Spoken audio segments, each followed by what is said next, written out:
In this podcast, two Gen Xers are taking a trip down memory lane, revisiting and reflecting on the cinema of the 1980s. We'll look at the hits and the flops, the studio blockbusters and art house indies, the critically acclaimed, and the universally reviled. The series is hosted by me, Lisa Molinelli, a writer and librarian, and features Dustin Morrow, a filmmaker, author, and professor of film. So pull on your legwarmers, crank up your boombox, and hop in the DeLorean. It's time for the long rewind. Welcome to the long rewind. I'm your host, Lisa. With me, as always, is Dustin. Hello, everyone. And today we're going to talk to you about the Oscars in the 1980s. So we're here dressed in our red carpet best. We've got Dustin in his tux, and I am in my ice blue Edith Head designed Grace Kelly replica dress. Whoa. Yeah, we're doing the Oscars today of the 1980s. Yeah. Who cares that it's an audio only medium? Well, you'll be able to feel through the microphone that we are dressed to the nines. Yeah, absolutely. Clearly we are. Yeah. Dressed for radio. Cool. So the Oscars, do you have any memories of watching the Oscars in the 80s, or did it start for you in the 90s? You know, I'm not 100% sure I have any specific watching the Oscars in the 80s memories. Obviously, I think I was aware that they were a thing, but you have to remember I was 11 in 1989. So for most of the 80s, I probably couldn't stay up to watch the whole Oscars. I think I thought my memories were from the 80s, but I think mostly they're 90s, like Billy Crystal. So Oscars. Once you started watching them in the 90s, what was your sense of them? Did you love them? Yeah. Did you sense that they were important in any way? Did you care? I loved them and cared about them. It was like event watching for me and for my mom too. For me, for a long time, for decades, probably from the 90s and beyond, they were a way for me to figure out, to kind of get a sense of what I might want to watch, because I hadn't always seen a lot of the movies that were in the Oscars at that time. And so I would see the clips or, who won or whatever, and it would give me a sense of, oh, I want to see that, or, I think that's true for a lot of people, just because the majority of movies that are nominated for Academy Awards come out in December, and many of them only come out at the very tail end of December for a week in LA and New York, just to get what they call a qualifying run. Mm-hmm. And then their actual release is for January or February. But the idea is to do the qualifying run in December in the hopes of garnering some Oscar nominations so that you can then use that in the promotion of the film when you actually release it in January and February. Right. And that's a good point too. When I think it's kind of changed a little bit when the Oscars actually air or have aired over time. Yeah, they've moved it up. It used to be March, April, and now it's February. Right. So that's kind of interesting too in terms of when a movie's released and when the Oscars happen. I don't know exactly why that is, but I bet that is to the chagrin of the studios who use that window of time to get people into view. To use the Oscar nominations to market the movies. For sure. Well, although maybe the financial viability of the Oscar nomination wears off pretty quickly, and so maybe that moving it up to February, maybe that's at the behest of the studios because because it's maybe they can get more money out of those nominations by keeping it fresh in people's minds. I don't know. Yeah, I don't know either. We'd have to look into that a little more. I do remember them moving it, and I'm sure they had a reason, and I'm sure it had to do with money, but I don't exactly know. But so it was a way of me getting a sense of what was out there. I also, of course, loved the glamour and the dresses and the pageantry of it. I've always been a big fan of that, and for a long time, that's how I've felt about it. So, how about you? Yeah, I mean, like you, most of my memories are from the 90s, from the Billy Crystal era. Yeah. Again, probably also because I was too young, and because also I think maybe to some degree the kinds of movies that were getting Oscar nominations are not the movies that appeal to little kids. Right. A lot of prestige dramas and stuff. When I was a little kid, I wasn't watching Out of Africa and Reds, right? So that might have limited their appeal to some degree too. And it was just harder to see movies back then. I mean, it was hard to get, unless you were renting them at the local video store or they happened to show up on network TV or HBO, you weren't seeing these Oscar nominated movies. And so like there just wasn't the interest in, especially if you were young. Like, if you were young, And I think also you just didn't have again, that's another thing that was appealing about the Oscars to me, at least once I was like old enough to appreciate them or watch them at all, was, it was hard to sample movies back then. You can kind of sample them real easy now, but it was really hard to do that. And so that was a way to sample them. Yeah. And, by the 90s, I would tape them every year on VHS and I would watch them a couple times. I really loved them. And I weirdly like a young film nerd kind of took them seriously. I didn't have a deep, I had some idea even back then that they were kind of BS. Not to the degree that I know now that they are purely BS, but I took them kind of seriously. Yeah, and some sure, like I was really, I would really kind of get like annoyed when they would like award something that I thought was bad or overlook something that I thought was really good, and kind of got into the fun of it. There seemed to be more sort of that discussion of it's funny because we have the internet now and there's so much more discussion about film in general, but it seemed like I remember reading articles and watching Siskel and Ebert and reading Premiere Magazine and Entertainment Weekly, and there was always a lot of stuff about snubs. Yeah. And it would be a big deal. Siskel and Ebert did an annual show called If We Pick the Winners. Do you remember that? Okay. It was a 1 hour show. They would do it at Disney World, weirdly, where they would have podiums and they would stand out in front of a crowd. Yeah, and they would be dressed in tuxes. The show was owned by Disney. Yeah. And they would just go through the nominations and do kind of what you and I are going to do on this episode.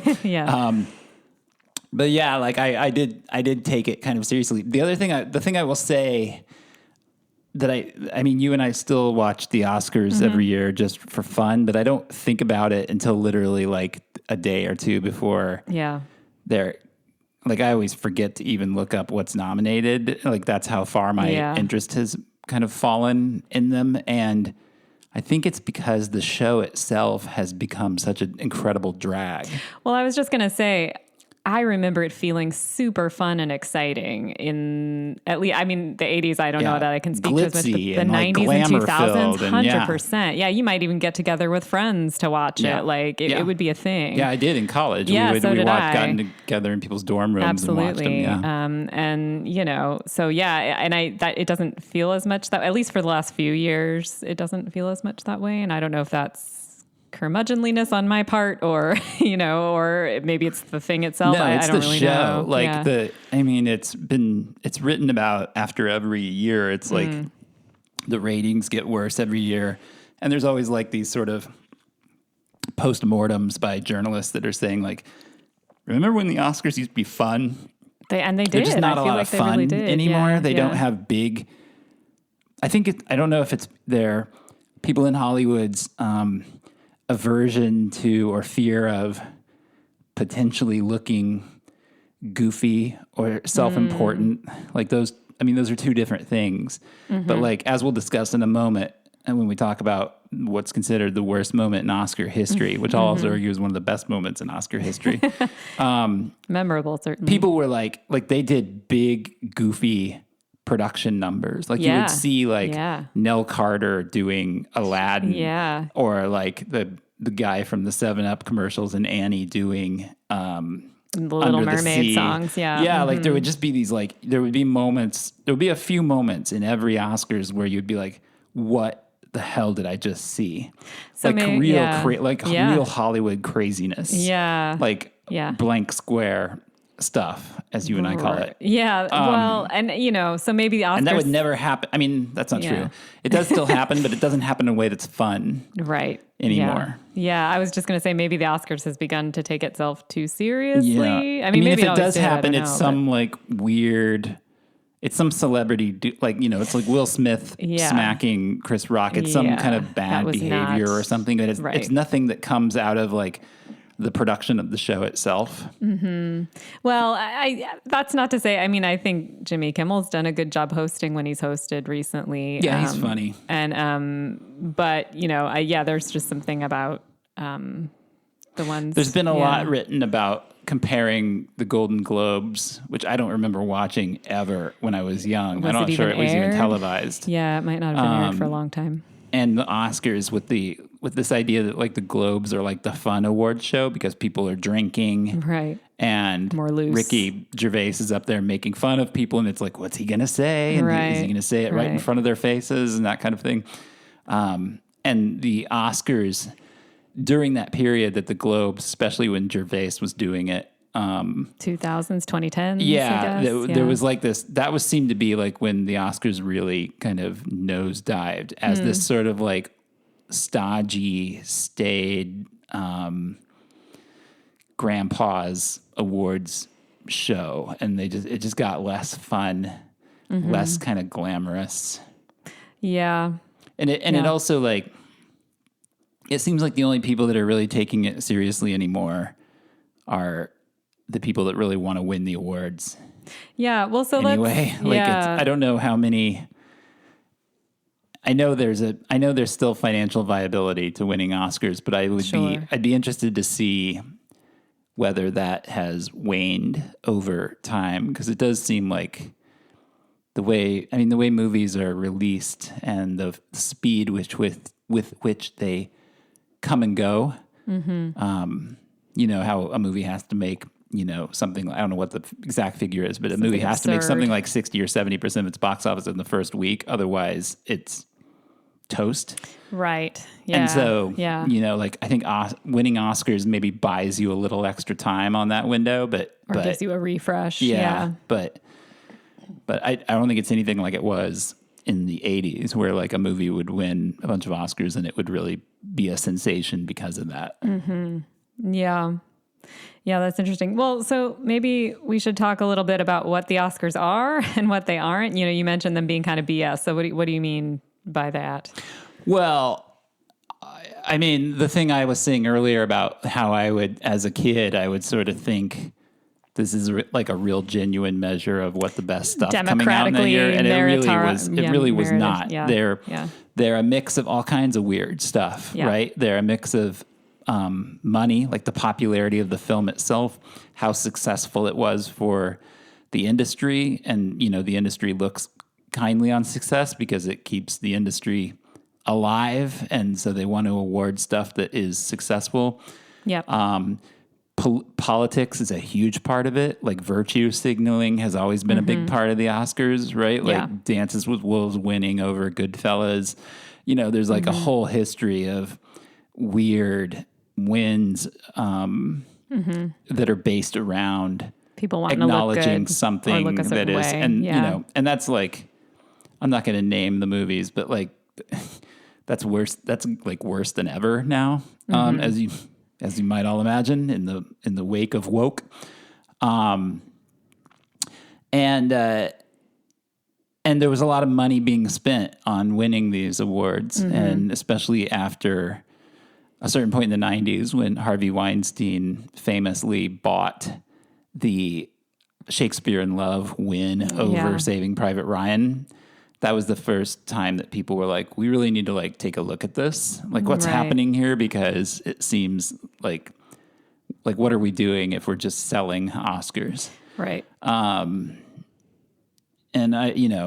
I think there have been reforms around that, and another issue that like happens is the age and demographics of who's voting for these things. Yeah, that's very interesting to me. The Academy has historically always been very old and very white, and they've made a lot of efforts, again in recent years, because of all the attention that has been brought to issues like this, at getting more diverse and younger. Voters in the Academy. Yeah. Well, not only that, but so that's definitely a good point, but you brought something to my attention a while back that I had never thought about in terms of the voting, is that, everybody who's voting has a certain specialty, right? And so So maybe talk about that, like how that influences the voting. Like there's producers who vote and actors who vote and, whoever, right? So they're going to, how does that play out? I don't know if it still works this way, but I think at least back in the 80s, when like the era we're talking about, I think the way it worked was that you voted in your own category to establish the nominees. So cinematographers voted for cinematographers. Right. And the 5 nominees were finalized based on those votes. But then when it came to the final awards, the winners, everyone voted for everything. Right. With one exception, which I'll get to in a second. But what that meant was like you had, actors voting on cinematography and like sound editors voting on best performance by an actor. Right. And people just like voting way outside of their knowledge expertise. Base and expertise. Yeah. And so unsurprisingly, like what that means, it's very predictable. If you look at some of these winners, we can talk about some of these today, maybe even. But you would end up with like whatever just the most beautiful movie was that year would always win cinematography. Right. When that's really not what cinematography is. It's not about being just the making most beautiful. something pretty. Yeah. It's about establishing a visual language for the film in which the story exists, and the story should look a certain... The movie should look a certain way to reflect the narrative and the themes of the film, and that doesn't necessarily mean that it should look pretty. Right. And so, and like any actor that was playing someone, with an accent or whatever, a biopic kind of thing, or exactly, very, or some kind of beleaguered person, issues with ableism or whatever, would always win because people that don't know what acting is, like this is how you end up with like Dustin Hoffman winning for Rain Man instead of Tom Cruise. Tom Cruise is 10 times better than Dustin Hoffman in that movie, but Dustin Hoffman plays someone with autism. Right, I see. So there's a lot of that, and it just gets it's just very weird. The exception that I was alluding to was the documentaries where you had to you would have to sign in at the screening to prove you had seen them. Oh, interesting. Yeah. Okay. Huh. It's funny though. It's unusual. I think I can't remember if it's Variety or Hollywood Reporter or IndieWire. One of the trades every year publishes anonymous statements by Academy members explaining why they voted the way they did. Oh, okay. And it will be like 5 or 6 people. And it's always the most, it's like stuff you would be like, oh, like you read it and you'd be like, oh, this is not about. Yeah. It's like, it'll be like, I voted for Jessica Chastain because I think her hair is really beautiful. Oh, so people would say stuff like that? Yeah, wow, absolutely. Wow. I voted for Coda because it's the only one of the 5 movies that I saw. Yeah. There was a lot of that. Very human reaction. That was probably like the number one reason somebody would vote for something because it was the thing they happened to catch. Yeah. And that's so. Yeah. So I guess this is all to say, it's always good to cast a critical eye at awards like this, although they can still be a way to discover things that you didn't know about. Oh yeah, for sure. And as we'll discuss today, sometimes they get it right, which is cool. That's of course. If something's good, something's good. They good. often don't, but they often get it right. So before we start, I thought it'd be interesting just to revisit maybe one of the most famous moments in Oscar history. Yeah, let's do it. And probably the moment that most Oscar aficionados would consider the lowest point for the Oscars ever. And it's a moment from the 80s, so it's happened appropriate in the to 80s, us today. Yeah. So I think it's 89 this happened. I think that's right. Because it was the year they had no host, and that was 89. And if you haven't seen the clips, we totally urge you to go to YouTube and see it because it is really something to see. Mm-hmm. So what happened was the show that year was produced by Alan Carr. Alan Carr was the producer he was kind of a Broadway guy, that he produced the film Grease. Mm-hmm. That was his big claim to fame. He also, this matters only to you and me, but he produced one of our favorite movies, Cloak and Dagger. Mm-hmm. Wonderful 80s movie. Yeah. Anyway, they got him to do it. And so they they did a first, which was that they had no host. The show started, and we're talking like before anyone has even stepped on stage. This is the absolute beginning of the show. I think, in fact, it starts in the lobby. I think she like comes from the lobby and goes into the theater. But it focuses on Snow White, this actress dressed up as Snow White, and she's singing this really oddball version of I Only Have Eyes for You, and she's kind of high-fiving all of these celebrities who obviously look really uncomfortable. Like, what's happening? Yeah. And then it switches into this, she kind of gets up on stage, and then it switches into this like weird samba routine, and then Merv Griffin comes out and he sings I've Got a Lovely Bunch of Coconuts, and introduces her to who's supposed to be her date, her Prince Charming, which is just Rob Lowe, who was like, this was right before he was caught in a sex scandal with a teenager, so it was a low point for Rob. Wow. And then they sing the most horrible version of Ike and Tina Turner's Proud Mary that you've ever heard. Wow. There's a saxophone solo, and then a bunch of dancers come out. They're all dressed like Carmen Miranda. And then the tables start dancing, like it's people dressed as tables, and the tables are dancing. Okay.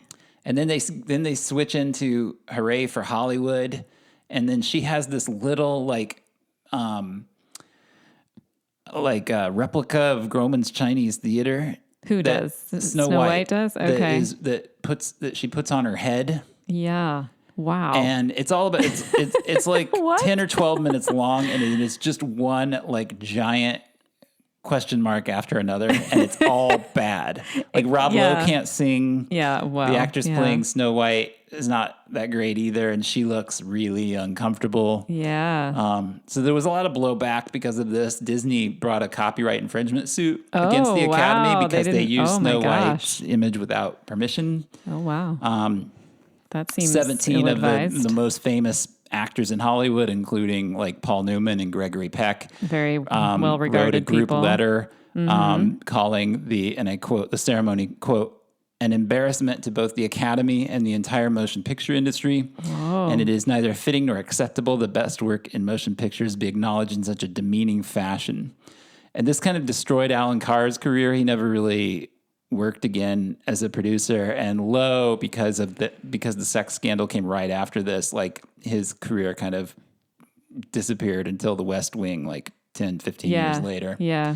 And the young actress that played Snow White, she ended up having to sign a gag order from the Academy, and she kind of disappeared after this too. So it was before her career ever even got started. It was over. Jeez, poor thing. Yeah, I have so many questions about this that obviously I remember seeing this because I think this was the first year I started taping the Oscars, and so I had this on VHS, and I remember watching this thing like 24 times, just trying to make sense of what I had seen because it is so. Even more than that it's bad, and it is really bad. It's really, really bad. It's weird. It's all so weird. It's so nothing goes together well, and it's hard to believe that the people behind it didn't stop to think like. You're describing it, and I'm thinking this sounds like a dream. And I don't mean that in a good way. I mean, like, when you have a dream and like things bleed into each other and they don't make any sense. They seem to make sense at the time you're dreaming, but then you wake up and you're like, why? Why was that there? And it also, what I also don't get about it is like, so, you and I have seen many an Oscar production number over the course of our lives, and they have some kind of thread or theme or call back to the movies, or they make some kind of sense as to why they're singing the songs they're singing or whatever. Like, none of these songs make any sense. Why was Snow White even? It's not like there was there some kind of anniversary of Snow White? Was there some kind of reason for Snow White to be the thread of this? I don't think so. No. Because I don't remember 1989 being like a Snow White anniversary kind of. So I guess that I have so many questions about like why these images, why these characters, why these songs. That's why it sounds like a dream to me of just like bits and bobs of things that pop into your consciousness. Yeah. It's wild. I'm not actually sure I've seen this whole thing. I definitely have heard about it and seen little bits, but I've not experienced worth your time on YouTube if you like train wrecks. Well, it sounds like something. And it's so interesting to me that you then have people like Paul Newman and Gregory Peck writing a letter it shows that it was pretty important to some pretty important people that the Oscars be of a certain caliber. Yeah. It's kind of interesting. Yeah. Wow. So for you and I, like the host we remember is Billy Crystal. Yeah, he's our kind of original host to you and I. Yeah. Famous for doing this musical sequence he would do at the end of every monologue at the beginning. Yeah, it's a wonderful night for Oscar, Oscar, Oscar, who will win? And he would do and then he would sing. They were great. Sing little joke songs about each nominee. They would incorporate all the nominees. Yeah. He also, I think, after a couple years into doing it, he would open by. They would insert him into the movies. He would be in the clip. It would be a montage of clips, but then Billy would be in the clips and making jokes. That's become a bit of a stock thing. Yeah, now. totally. Yeah. But I don't know. I don't know that he originated that. Probably not. But it was a big part of his. We remember him thing. for that. Yeah, for sure. Mm-hmm. But of course, he started in '90. That surprised me to learn that. Yeah, me too. I don't know. I guess I assumed when I sat down to think about this episode that he was there in the 80s, but he wasn't. Like the late 80s at least, yeah. Well, he looms so large in my Oscar memory and maybe yours too, so that could be why. Yeah. I mean, he didn't become a proper movie star until the 90s, so maybe that makes some sense. Sure, yeah. I think When Harry Met Sally is 89, isn't it? Okay, that sounds right, 88 City or Slickers 89. is like 91. Okay. In fact, I remember him coming out on a horse at the end of the Oscars that year to promote City Slickers. So he had a huge run, obviously, in the 90s, but he was more of like an SNL. He was a stand-up or comedian, sketch comedy. I mean, he was a big deal in the 80s, but you're right, maybe not a big movie star. Maybe not a movie star. Yeah. Why don't you run us, just for people's interest, through the 80s and tell us who the hosts were? Okay, shall we go 80 to 89? Yeah, sure. All right, so 1980 was Johnny Carson, obviously a good choice. Johnny did it forever. Yeah. Johnny was doing it in like the 60s. So he was imagine. I think he was the longest running Oscar host. He was kind of a mainstay. Yeah. So maybe for people like our parents' age, he would be their biggest Oscar memory. I'm sure he would be. Yeah. I mean, he was huge. So Johnny Carson in 1980, 81, and 82, those were all Johnny Carson. Then in 83, we move on to Liza Minnelli, Dudley Moore, Richard Pryor, and Walter Matthau. That's quite a Minnelli and Moore make sense together, obviously, because of Arthur. But it's collectively, it's a strange group of four. Well, I guess also they're just all amazing. So, so that's kind of cool. Yeah. 84, we're back to Johnny Carson. So maybe that grouping didn't work out. 85, we have Jack Lemmon. That's weird. That's weird. But I love Jack Lemmon, but that's a strange choice. That is odd, especially for 85, I guess. 86, Alan Alda, Jane Fonda, and Robin Williams. Another incredibly weird triad. Yeah, again, all amazing people and actors and whatever, but strange. 87, Chevy Chase, Goldie Hawn, and Paul Hogan. Yeah. Well, 86 was Crocodile Dundee. So in 87. It was the year of Paul Hogan. That would have been the Oscars of Paul Hogan for sure. It's just weird to me now, but okay. Yeah. In 88, it says just Chevy Chase. And in 89, as we just discussed, no host. Yeah, no host that year. Which they have done. They did do that again. They've done that a few times in recent years. Yeah. I don't feel like it's ever gone terribly well. Yeah. It's a weird mix. I mean, none of those would be Carson is probably many people's favorite of all time. I would imagine. But they certainly done worse than all of those. I mean, nothing will ever, for me personally, will ever beat Franco and Anne Hathaway. Watching poor Anne Hathaway sweater nuts off out there, like trying to cover for the charisma vacuum that was James Franco baked out of his brain.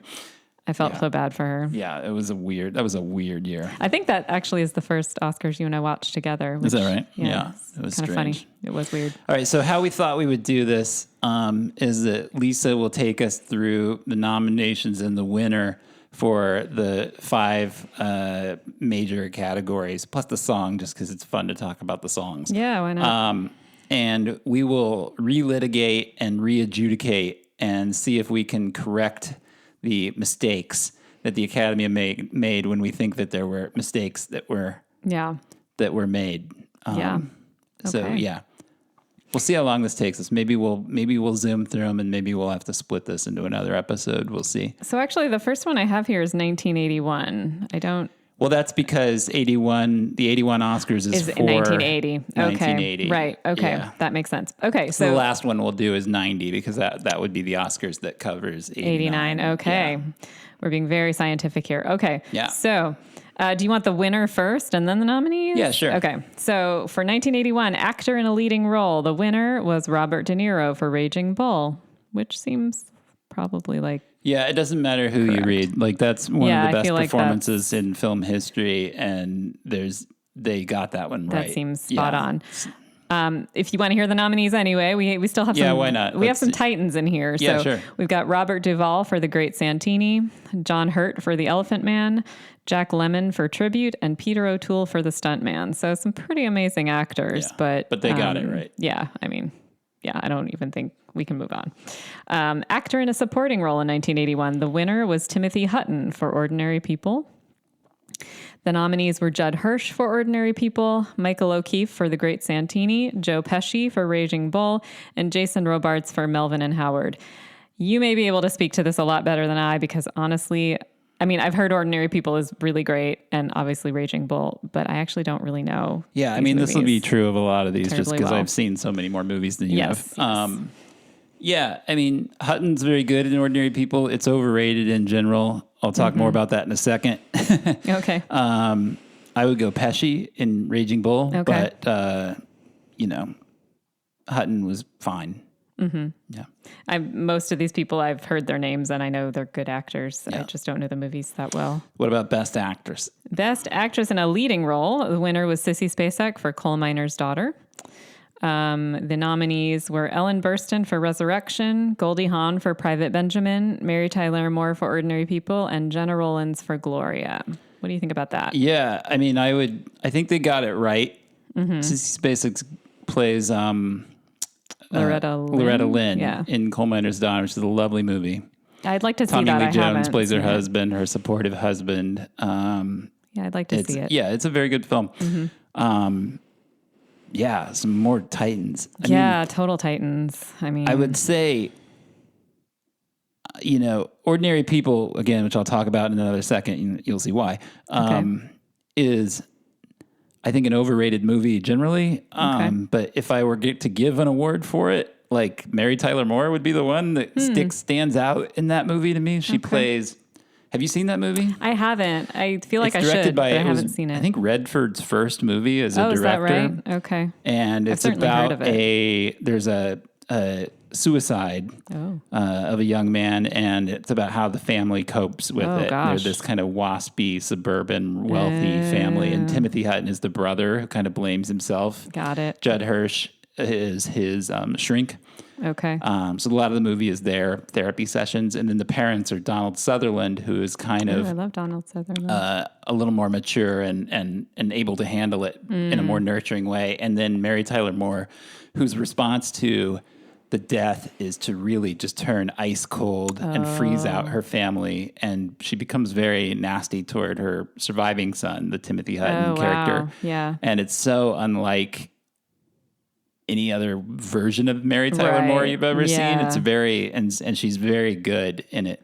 But yeah, I mean, Goldie Hawn in Private Benjamin is that's the only one I've seen out of these. Performance to get a nomination, but Goldie Hawn was very big in the 80s and was very good at playing these kind of spoiled ditzy characters. and Private Benjamin's probably the most famous example of that. And then Gina Rollins, Gloria was directed by her husband, John Cassavetes, the great, improv centered indie filmmaker, kind of the grandfather of all indie film, really. And it's his, I think maybe first and only kind of action thriller. And she plays a gangster mall.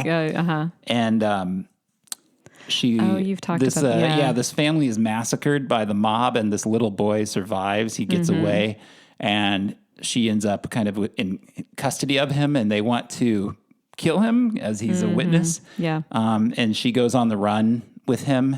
And she's just an incredible badass in it, and she's great. And The movie has a lot of flaws. The kid is really annoying. You kind of find yourself rooting for the mob to get him. That's how irritating he is. It's one of the all-time most irritating child performances ever. Oh, boy. But Gina Rowlands is great in it. She's just absolutely incredibly badass at a time when we weren't seeing women characters like that in film. Yeah, so, now they're that's a thing. Yeah, it was remade in the 90s, I think, with Sharon Stone, and it was interesting. Not very good. But Gina Rowlands is obviously one of the great I can definitely independent film actors of all time. Yeah, I mean, I can definitely picture her in a role like that. It sounds great. I haven't seen it, but it does sound really good. So what about supporting actress? All right, actress in a supporting role. The winner was Mary Steenburgen for Melvin and Howard. Mm-hmm. The nominees were Eileen Brennan, who I love, in Private Benjamin. I'm going to get this pronunciation wrong, probably. Eva Le Gallienne, maybe, for Resurrection. Kathy Moriarty for Raging Bull. And Diana Scarwood for Inside Moves. Some of these movies I've never heard of. Yeah, I've seen all 5 of these. I don't remember any of them well enough to say that I would have gone another way on. A lot of fabulous actresses. I don't know a couple of them, but many fabulous actresses. Diana Scarwood played Christina Crawford in Mommy Dearest. Okay, I know who that is for sure. Okay, well, I guess we don't have anything to change there. Yeah, here's where I'm going to make a big objection. Okay, so we're on directing now. The winner was Robert Redford for Ordinary People. The nominees were David Lynch for Elephant Man, Martin Scorsese for Raging Bull, Richard Rush for The Stuntman, and Roman Polanski for Tess. Yeah, so this is one of the major Oscar fudge-ups of the 80s. Okay. Really. I mean, look at this list. Wow. This and Best Picture. So spoiler, this movie also won Best Picture. Which is not unusual, and it's funny because exactly 1 decade later, this all happened again. To Scorsese. To Scorsese, because a famous actor, good-looking golden boy actor, made his directing debut, and also produced the movie, and ended up winning Best Director for his first time out in the chair, and Best Film, Best Picture, opposite what is considered one of the 2 masterpieces by one of the greatest directors who's ever lived. Yeah. So this happened twice to Scorsese, right? So you're talking about Goodfellas versus Dances with Wolves. For many years, I don't know if it still is, but Raging Bull topped the critics' polls as the best film of the 80s. Wow, yeah. And it's hard to argue that Scorsese shouldn't have won both picture and director.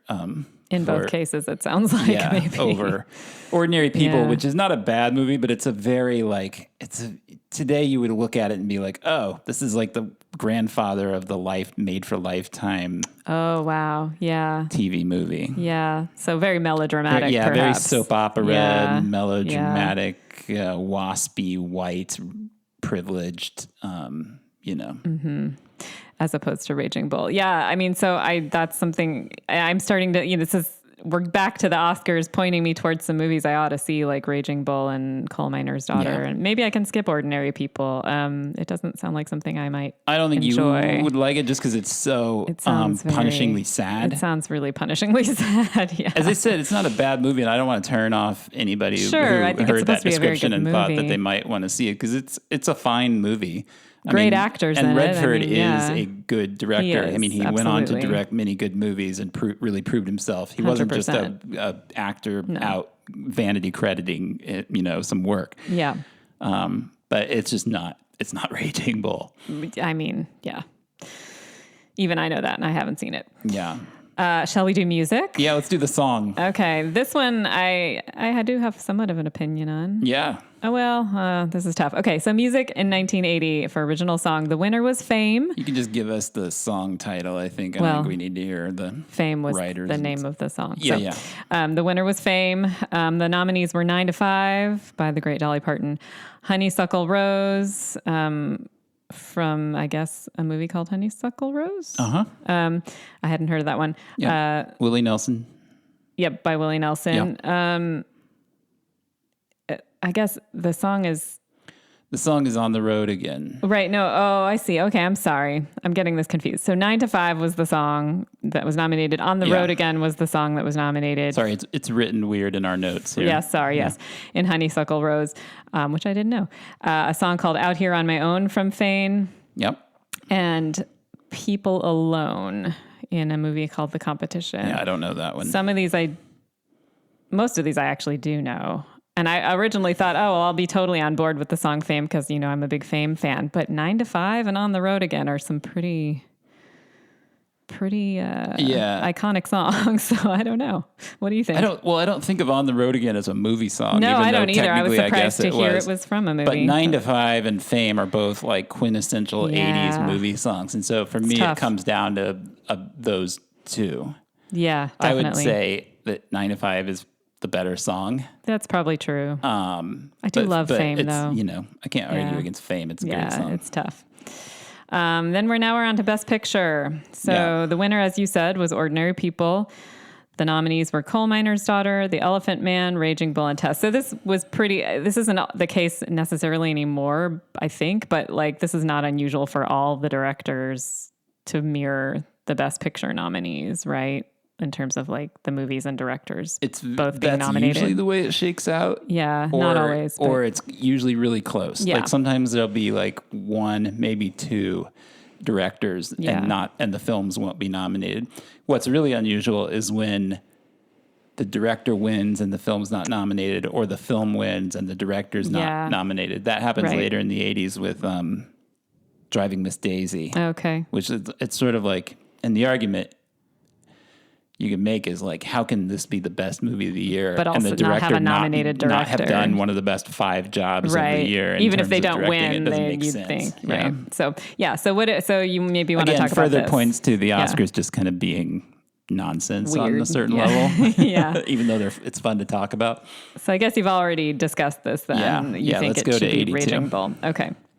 1982, actor in a leading role. The winner was Henry Fonda for On Golden Pond. Wonderful.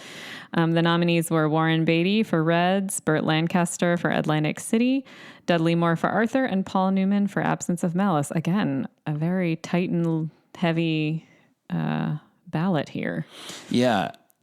Comedic performances don't often get nominated, and they even more rarely win. Mm-hmm. So it's cool to see Dudley Moore in totally. that. And I will say, to the degree that that's kind of a semi-forgotten movie these days that would never be made, even though they did remake it some years ago, but I believe they took the alcoholism out of it, which is kind of making Juno without the teen pregnancy. Wow. Because it's sort of the center of the whole film is that he's this sort of certainly sad, important, sad clown who is a drunk. Yeah. I will say that I think it's actually I think it's really hard and I think this is evident by how often unconvincing it seems to play inebriated for an actor who's not inebriated to play inebriated. And Dudley Moore does it better than almost anybody. It really feels organic. He really seems drunk off his ass. In fact, I think it got him a bit of a reputation that he didn't deserve. He was so good at it to some degree. And I think the secret to that, in part, is that when people are drunk, they usually are they're trying to function in some way.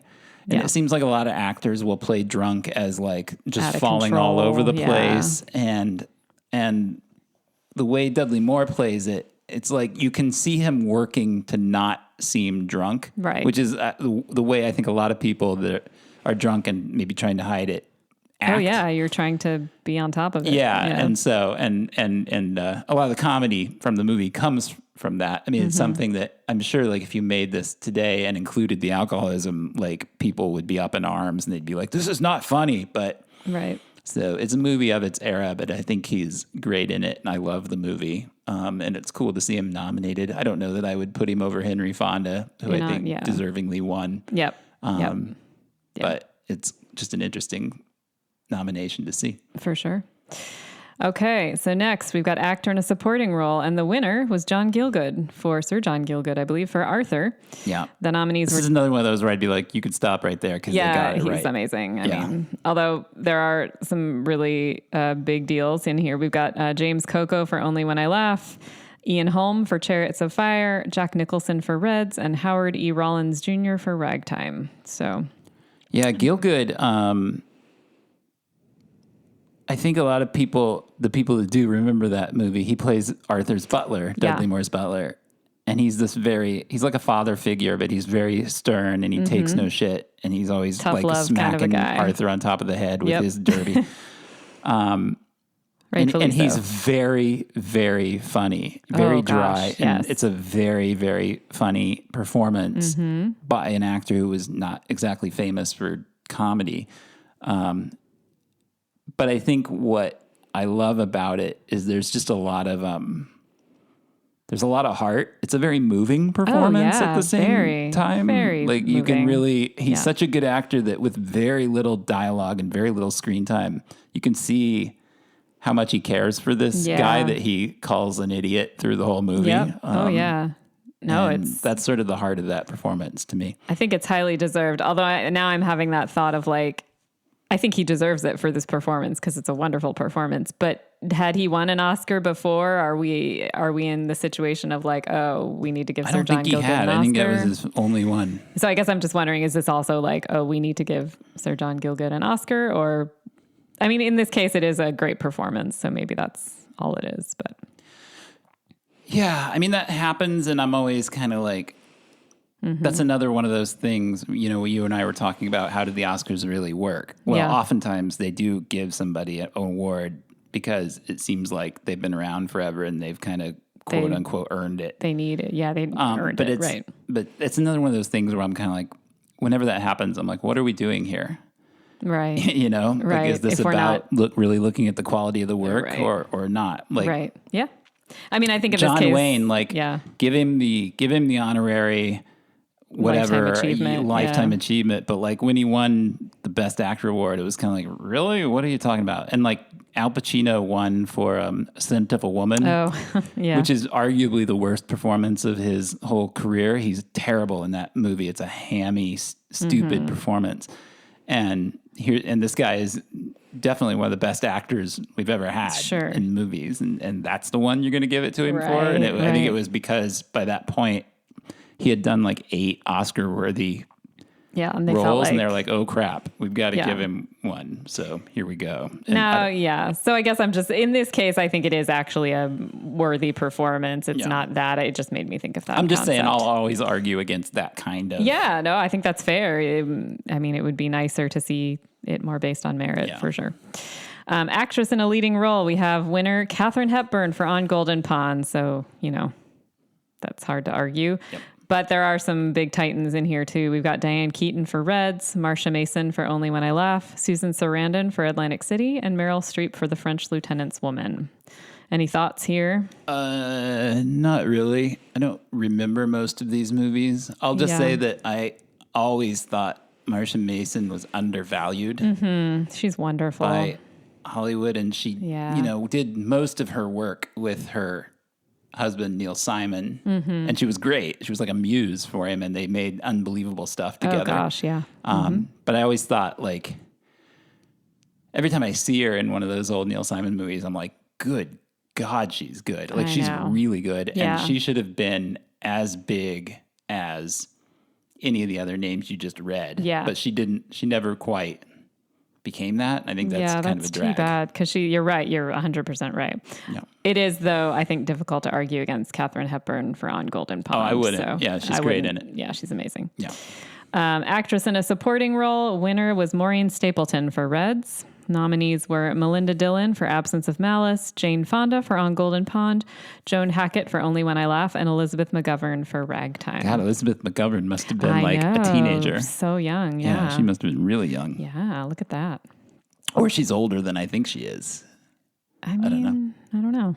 Probably she was pretty young. Yeah. I'm no fan of Reds. I actually really don't like Reds. I don't really know Reds. I assume it's about the Russian Soviet Revolution. Union. And yeah, it's the Russian a Revolution. 4-hour Warren Beatty political drama that like utterly stinks of the era in which it was made, and like it's like no fun. So yeah, I don't know. I mean, Maureen Stapleton's probably fine in it. I haven't seen Reds in forever because I would frankly never watch it again. Yeah.